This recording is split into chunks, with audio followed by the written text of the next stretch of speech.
केजरीवाल के हारने का मुख्य कारण क्या था जब इस बार इतने कम सीटों से एकदम खुद हार गए? मतलब कमिटमेंट गलत किया था उन्होंने पब्लिक से। हाँ, वो पूरा नहीं कर पाए। कुछ घमंड भी भर गया था दिमाग में। जब हम दिल्ली के सीएम हैं, मोदी को बोला था डायरेक्ट ही मेरे को हरा के दिखाना। तो केजरीवाल जी जब आए तो बोले मैं कचरा साफ करवा दूंगा, मेरे पास एमसीडी नहीं है। एमसीडी आ गया तो कौन सा कचरा साफ हो गया? सब दिन ये आपस में लड़ते ही रहे। जो एलजी काम नहीं करने दे रहा, फलाना नहीं करने दे रहा, कभी जेल चले जाते। यहीं के रहने वाले हो मायापुरी। आप जानते हो दिल्ली में बीजेपी की सरकार आ गई है, तो क्या उम्मीद है इस बार जनता को? जनता को क्या उम्मीद है? जनता तो बस ऐसे ही है, जनता के ही पैसे से सारे काम होना है। और जनता का तो कोई भलाई होना नहीं, चाहे बीजेपी का सरकार आ जाए या केजरीवाल का आ जाए। इस बार मैं देख रही हूँ कि बीजेपी की सरकार भी है, फिर भी लोगों को कोई उम्मीद नजर नहीं आ रही है। बस उनके पास एक ऑप्शन था बीजेपी, क्योंकि कांग्रेस पे भरोसा कर नहीं सकते। केजरीवाल का 10 साल काम देख लिया, तो अब इनका भी देखने के लिए बस किया है। बस देख लेते हैं इनको भी 5 साल क्या करते हैं, विकास करते हैं नहीं करते हैं।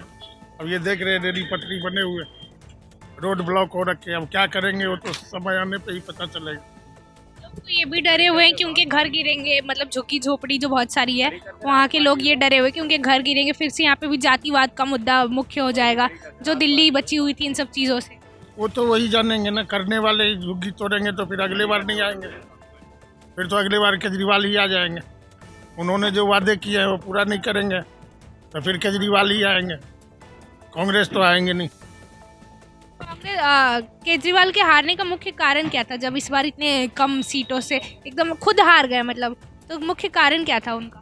कमिटमेंट गलत किया था उन्होंने पब्लिक से। जो भी कमिटमेंट किया था वो गलत किया था। हाँ, वो पूरा नहीं कर पाए।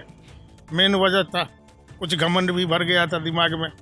जब हम दिल्ली के सीएम हैं, अपने से किया था बीजेपी को कि हम इस बार आओगे, कभी नहीं आ पाओगे दिल्ली में। मोदी को बोला था डायरेक्ट ही जो मेरे को हरा के दिखाना। तो ये सब गलत जो बातें थी, इसके वजह से उन्होंने हारे। तो ये भी कह रहे हैं कि ईवीएम की गलती है। ना, ईवीएम का गलती कुछ भी नहीं है।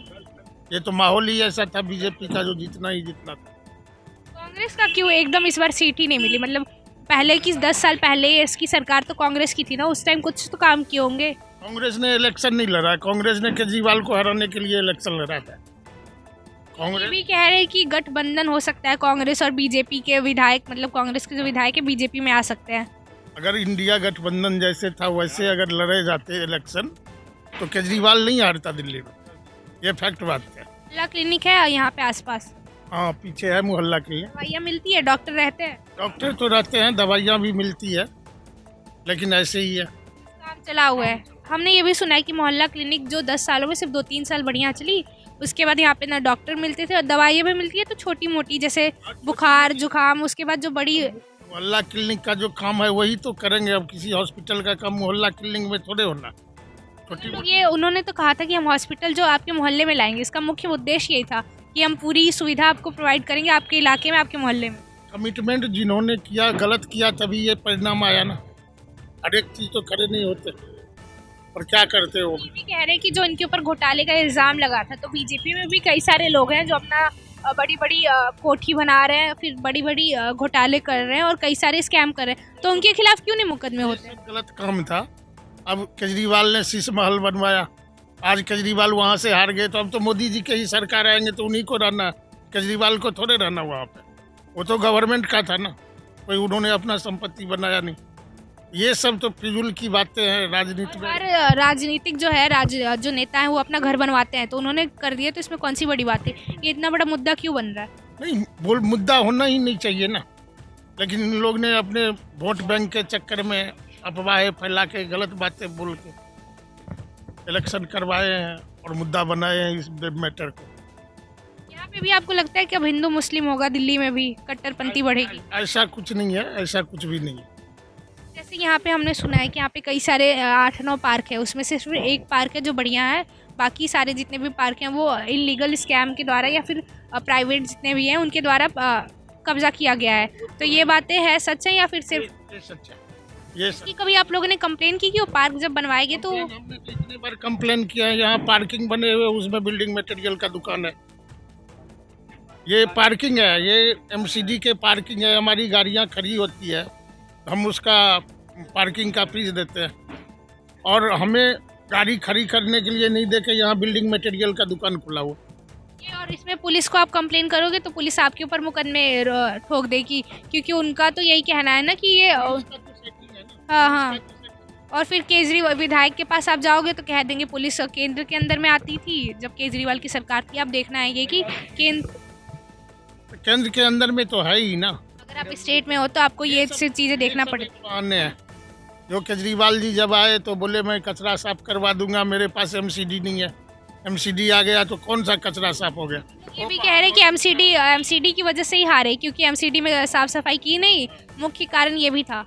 जो चीज़ इनको दिया गया उसको संभाल नहीं पाए समय से, हार का तो यही वजह ही था। सब दिन ये आपस में लड़ते ही रहे, जो एलजी काम नहीं करने दे रहा, फलाना नहीं करने दे रहा, कभी जेल चले जाते। ये सब तो कि जितने मुख्य वो थे, जो नेता थे जिनके चेहरे पे ये लड़े थे, वो सब भी जेल चले गए, उनके ऊपर मुकदमे हो गए, सब हार भी गए, पूरा पार्टी खत्म हो गया। एक आदमी ही जीती, केजरीवाल हार गए, सोमनाथ भारती आ गए, मनोज सिसोदिया हार गए, सबके सब हार। भारती तो अपने एरिया से कई सालों से जीत रहे थे, उनका पकड़ था, वहाँ से भी हार गए वो। सोमनाथ भारती भी हार गए। ये कह रहे हैं कि बीजेपी ने पूरी साजिश की थी इनको हराने के लिए और दिल्ली में इनकी सरकार हटाने के लिए। पहले इन्होंने सोचा था कि इनकी सरकार जब बीच में ही मध्य में ही अपनी अलायंस बना ले और इनका कर दें, वही विधायकों को अपने में ले लेते हैं, हाँ खरीद लेते हैं। उस समय कोशिश की मगर उस टाइम नहीं हुआ। फिर इन्होंने ये सोचा कि इनको कैसे फंसाया जाए, तो इनके खिलाफ मुकदमे कर दिए हैं, शराब घोटाले और ये बहुत सारे घोटाले। शराब घोटाले सब तो जो भी है, घोटाला तो घोटाला ही है। और बीजेपी में कौन से ऐसे नेता जो है जो करप्ट नहीं है? बीजेपी में ऐसे कौन से नेता है जो करप्ट नहीं है? उनके खिलाफ उनकी सरकार है, बाहुबली है। उन्होंने तो गुंडों अवारों को भी टिकट दे देते तो जीत जाते। तो जिसके सत्ता है उसी के हाथ में सब कुछ है। तीन मुद्दे क्या है आपके एरिया में मुख्य जो केजरीवाल ने नहीं किया और बीजेपी आपको लगता है सरकार में आइए तो कर सकती है काम? ऐसा कुछ भी नहीं है जो केजरीवाल ने किया और सर वो मोदी जी के गवर्नमेंट या भाजपा आके कर देगा। चलना वैसे ही है, पब्लिक को वैसे ही सफ़र करना, चाहे बीजेपी का गवर्नमेंट हो या आम आदमी को, किसी हाँ सफ़र पब्लिक को ही करना। सुना है कि जब शीला दीक्षित की सरकार थी तो कांग्रेस की कुछ जनता खुश थी कि दिल्ली में उस टाइम काम होता था, मगर जब से वो गए तो काम भी बंद हो गया, वादे भी झूठे झूठे किए गए। जबकि जो उम्मीद थी पब्लिक को कि कांग्रेस जब आम आदमी पार्टी की सरकार आएगी तो उसकी काम करेगी, मगर वो कोई काम नहीं हुए और जो शीला दीक्षित के काम थे उनको आगे बढ़ाया गया है बस। नहीं, शीला जी की जो काम करके गए थे वो तो कोई किया ही नहीं। उन्हीं के रीजन में जो काम हुआ, उसके बाद नया काम कुछ भी नहीं हुआ। न तो आम आदमी पार्टी किए और न लग रहा है जो बीजेपी वाले करेंगे। ये फैक्ट है। पब्लिक को सफ़र करना है, वो सफ़र करना ही पड़ेगा। हाँ, पब्लिक को ही सफ़र करना है। राजनीति तो ये लोग करते हैं, आपस में राजनीति करते। बहुत सारे प्रश्न हैं। आज ही वो सुप्रीम कोर्ट से ऑर्डर आया है जो फ्री का चीज़ मत दो, फलाना मत करो, ढिंगड़ा मत करो। इससे क्या होगा? ऑर्डर अभी क्यों आया? मतलब लोग ये भी सवाल उठाते हैं, जैसे उन्होंने बीजेपी ने कहा था कि बीजेपी ने कहा था कि हम फ्री की सेवाएं बंद नहीं करेगी। ना बीजेपी वाले अभी वादा कर लिए तो उन्होंने कोर्ट से ऑर्डर करा दिए तो भाई ये सब चीज़ गलत है, ये देना नहीं चाहिए पब्लिक को। जबकि एक एक नेता सड़क पे आम पब्लिक एक रोटी खाने जाते किसी ढाबे में तो 100 रुपये खर्चा हो जाते, और ये नेता अपने कैंटीन में दुनिया भर के सामान खाते और 20 रुपये 50 रुपये में खा लेते। तो उनकी जो राजनीति है, उनके पास व्यवस्था है, उनका कैंटीन है, तो पब्लिक को कौन देखता है? सब अपनी रोटी सेक रहे हैं, जिनकी जहाँ मिलता है लूट रहे हैं, कमा रहे हैं, खटा रहे। पब्लिक का तो नुकसान ही है। जब से कहा गया था कि फ्री की सेवाएं कोई बंद नहीं होगी, सब जारी रहेंगी, मगर पहले ये इल्ज़ाम लगाते थे केजरीवाल के पास कि इनके पास इतना टैक्स कहाँ से रहा है, पैसा कहाँ से रहा है कि आप इतना कर रहे हो, आप कहीं ना कहीं लोगों से ही टैक्स ले रहे हो और बढ़ा रहे हो, जब आपने खुद ये सब कॉन्ट्रेडिक्ट किया था। एक ऐसा राजधानी है, देश की राजधानी है, यहाँ इनकम का तो कमी नहीं है। हम लोग मोटर वाले हैं, गाड़ी वाले हैं। जैसे एनजीटी का हमारी गाड़ी पे डीजल की गाड़ियाँ हैं, उसमें दिल्ली घुसने के टैक्स लगा दिए, हम लोग के ऊपर थोप दिया गया इस चीज़ को। जो आप दिल्ली घुसोगे, हमारा दिल्ली में हम पार्किंग फीस देते अपनी गाड़ी खड़ी करने के लिए, जब हमारी गाड़ी का फिटनेस होता है। जब आपकी दिल्ली के ही हो तब भी? हाँ, हमारी होम सिटी की गाड़ी है, फिर भी हमें घुसने के लिए 1500 रुपये देना पड़ता है, 1600 रुपये अपने घर आने के लिए। तो हमारे ऊपर तो कानून थोपा जाता है ना। तो इनकम तो यही है, तभी केजरीवाल फ्री दे रहे थे। इसलिए केजरीवाल हारा, इस बार हार गए।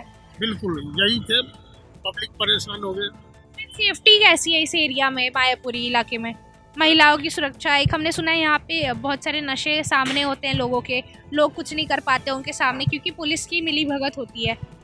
पुलिस के बारे में क्या करना है, पुलिस को तो कंप्लेन करते तो पुलिस आते ही, ऐसा नहीं है जो पुलिस नहीं आते। कंप्लेन करने के बाद तो पुलिस आते ही उठा के ही ले जाते, बंद कर देते। ये तो समस्या है ही, ये तो हर एक जगह है, पूरे देश में ये समस्या है। उसमें दिल्ली क्या करे, पंजाब क्या करे, बिहार क्या करे।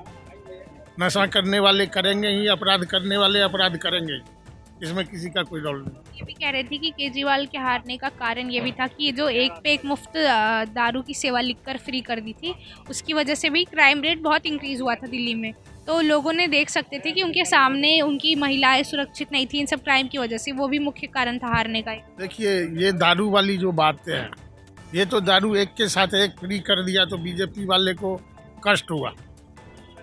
जो एक के साथ एक फ्री क्यों किया? बहुत ऐसे चीज़ें जो नेताओं के लिए उपलब्ध है, एक के साथ 3 फ्री है नेताओं के लिए। बहुत सारे चीज़ें हैं। एक एमएलए जीतता है, एमएलए का पेंशन अलग लागू हो जाता उसका। फिर वही अगर सांसद हो जाता तो पूरे ज़िंदगी भर वो एमएलए का भी पेंशन लेता है और फिर सांसद का भी पेंशन लेने लगता।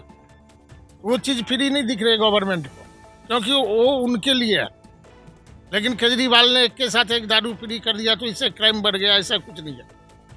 हम ये देख रहे हैं कि 21st सेंचुरी में जहाँ और देश इन सब बड़ी बड़ी चीज़ों पे डिस्कस कर रहे हैं, इंडिया अभी भी जातिवाद, फिर ये छोटी मोटी चीज़ें डिस्कस कर रहा है, ना कि अपने आप को बेहतर करने की और लोगों में बेहतर रोज़गार बढ़ाने की और लोगों का जीवन अच्छे से व्यापन कर सके, उस सब चीज़ों की व्यवस्था नहीं कर रहा है। फालतू के मुद्दे उठा रहे हैं, मीडिया में गलत खबरें फैलाई जा रही हैं ताकि एक पे इल्ज़ाम लगाया जाए, और जो ये कि ये घोटाला कर रहे हैं वो घोटाला कर रहे हैं, काम पे कोई फोकस नहीं कर रहा है, लोगों पे जुमलाबाजी करके अपनी सरकार बना रहे हैं लोग। सरकार तो बनाते ही हैं ये लोग, झूठ वादे करते हैं और गवर्नमेंट अपना बनाते हैं। हर 5 साल में लोगों को इलेक्शन आता है, फिर ये झूठे वादे करेंगे, तो फिर इसके बाद फिर कहेंगे कि ये काम करेंगे वो काम करेंगे, 5 साल बाद कह देंगे कि हमें मौका नहीं मिला, हमें इस बार फिर से मौका दो। ये तो सबके साथ जुड़ा हुआ, चाहे भाजपा हो, कांग्रेस हो या आम आदमी पार्टी हो, सबके साथ ये जुड़े हुए। उनका काम ही यही है, झूठ बोल के सरकार बनाना। कि गवर्नमेंट आई, जो मिडिल क्लास के लोग थे वो गरीब हो गए। इन्होंने क्लास ही खत्म कर दिए। इन्होंने दो ही वर्ग रखे, एक अमीर और एक गरीब। मीडियम क्लास के जो लोग थे बीजेपी वाले, उसको खत्म ही कर दिया हर एक चीज़ दृष्टिकोण से। Sir, thank you.